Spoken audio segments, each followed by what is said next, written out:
The girl they said didn't belong just destroyed the world's best tennis player. And the internet is losing its mind. Let me tell you about the day the tennis world got completely, utterly, spectacularly humbled. The day a 19-year-old girl from Manila, Philippines, a girl ranked 137th in the world, handed a wild card like some kind of charity gesture, walked out onto the biggest hard court in Miami and absolutely dismantled one of the greatest tennis players alive. Not by luck, not by accident, not because the stars aligned in some freak cosmic moment, but because she had been quietly, relentlessly building toward this exact moment for 7 years, while the experts sat in their studio chairs and told the world she wasn't quite ready yet. This is the story of Alexandra Ila. And if you haven't heard this name before, buckle up, because you're about to become obsessed. We need to go back before we go forward, because this story doesn't start in Miami. It doesn't start in a tennis academy or on a championship court. It starts in Manila, the Philippines, in a country where the national heartbeat is basketball and the national heroes wear boxing gloves. Tennis in the Philippines wasn't a path. It wasn't a pipeline. It wasn't even really a conversation. It was a sport that belonged to other countries, other systems, other opportunities. But the Ila family looked at their daughter and saw something that defied the obvious narrative. They saw a tennis player, a real one. So in 2018, when Alexandra Ila was just 12 years old, let that sink in, 12 years old, they made one of the most audacious decisions a family can make. They sent their daughter halfway around the world to Manacor, Spain, to train at the Rafael Nadal Academy. Not for a week, not for a tournament, for a new life, a completely different existence in a country with a different language, a different culture, and absolutely no guarantee that any of it would work out.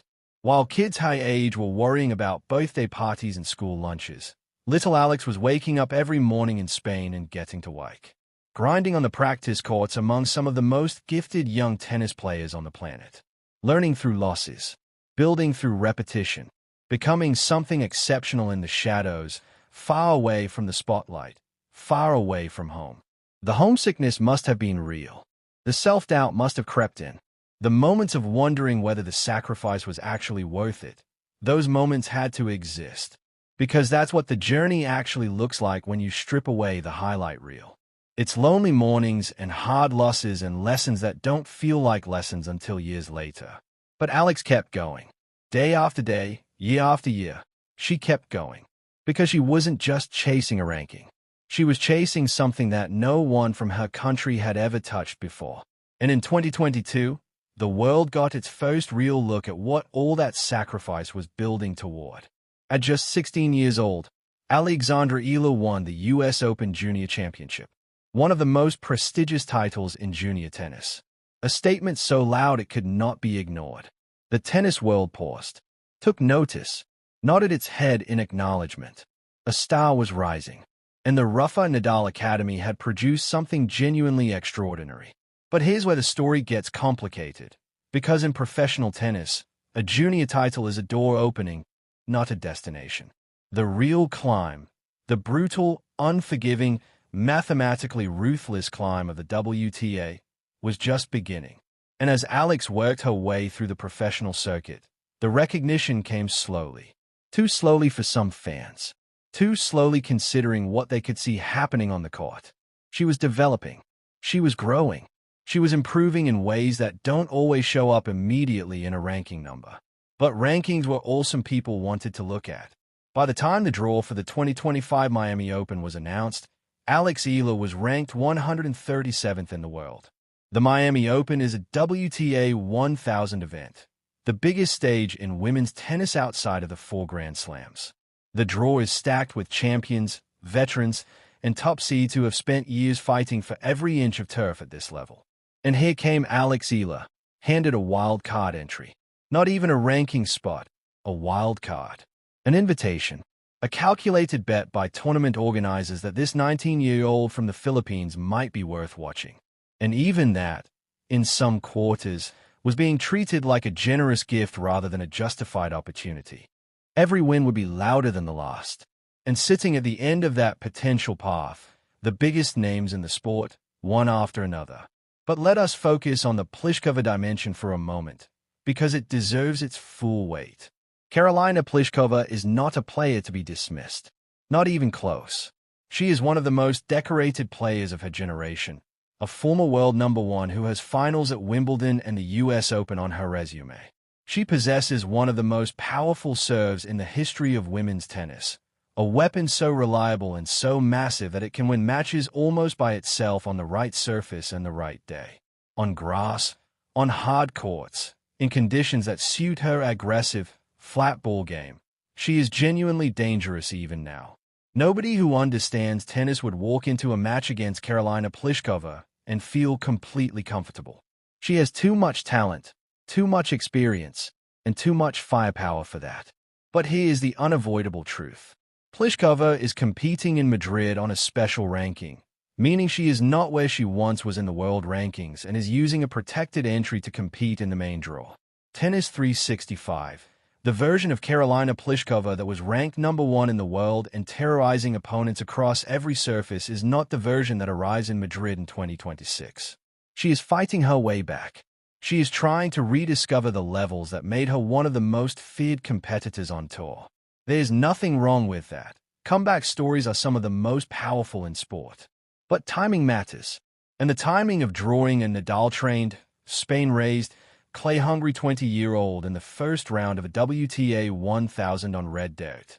That is about as brutal as timing gets. Clay is the surface that punishes flat ball striking more than any other. The ball slows down. It kicks up. It stays in the court longer.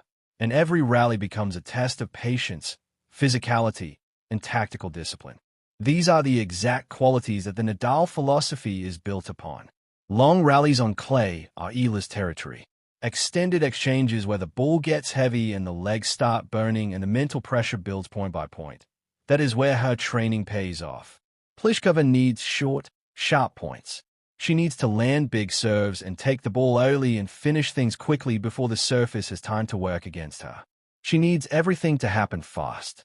And against a player with Ila's movement, her retrieval ability, and her years of clay court education, that is a very difficult prescription to fill. It is fair to acknowledge that clay has been historically challenging for Ila as well.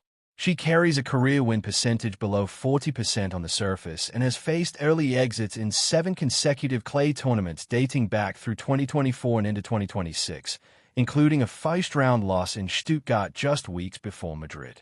Rappler, anyone who tells you the surface is already conquered is not being honest with you. The clay has not been kind to Ila, and that is a real, documented reality that deserves respect in this conversation.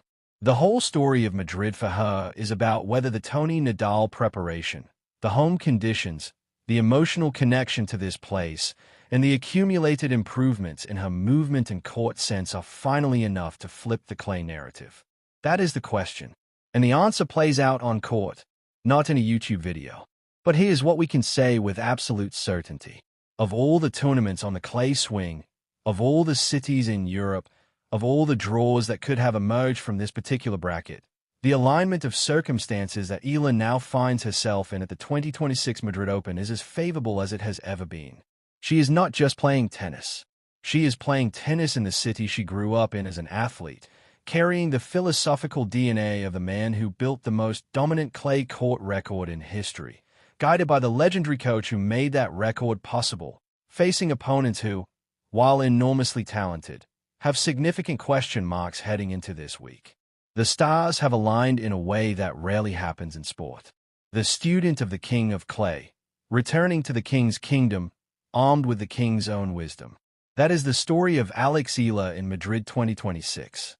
And it is one of the most compelling sporting narratives of the entire clay season. This tournament runs from April 21st through May 3rd. Every match she plays will be louder than the last. Every win will carry more weight. The journey from qualifier through Mertens, potentially through Pliskova, through the quarterfinals and beyond, if she gets there, will be the kind of run that people talk about for years. Not just in the Philippines, where she has already become a genuine national icon, but across the entire tennis world, where the sport is always hungry for the next great story to grab onto. So here is what we want to know from you. Is Alex Isla about to make the statement of her career on Madrid clay? Does the Tony Nadal preparation finally unlock her on red dirt? Can Pliškova's massive serve neutralize Ila's clay court education? Or does she walk into a trap that was set the moment the draw was made? Drop your predictions in the comments right now. We are talking scorelines, round predictions, upset alerts, all of it. Who wins? Who goes deep? Does Ila make it to the quarterfinals? Does she go all the way? We read every single comment on this channel. And the debate in this section is always the best part of the whole video. If you believe in Alex Isla and what she is building on this clay swing, smash that like button right now. Subscribe if you have not already, and ring the notification bell so you do not miss a single update as Madrid unfolds. This clay season is just getting started, and if Ila has anything to say about it, you are going to want to be here for every moment of it.